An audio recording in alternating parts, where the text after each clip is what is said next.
When Celine Dion married Renee Angelil in 1994, her intricate tiara made quite an impression, and not just because it was embellished with 2,000 Swarovski crystals.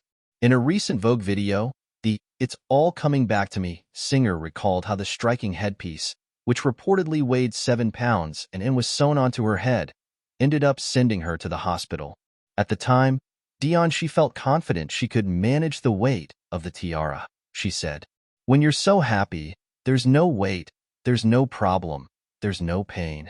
The Grammy winner went on to explain that she practiced walking down the aisle in her full wedding regalia prior to the ceremony and everything went well, until she arrived at the cathedral on the big day and discovered that it had carpeted floors, not wooden ones like she'd rehearsed.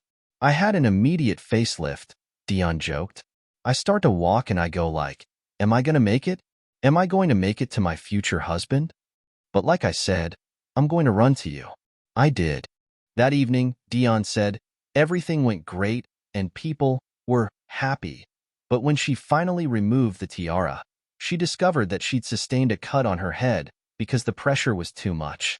The full injury didn't make its presence truly known until the following morning. "The next day, I wake up, I look at myself in the mirror. I have a bump, the size of an egg in the middle of my forehead," she remembered, before quipping. "I looked to my husband and I said, it's too late now. We're married."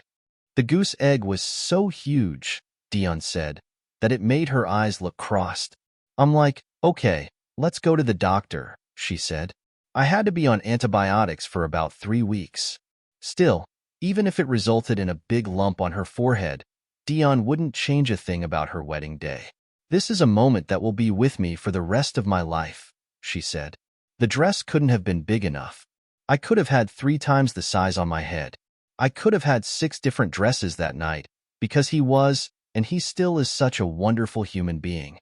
Angelil died in 2016. "He brought out the best of me," Dion added. "He really did."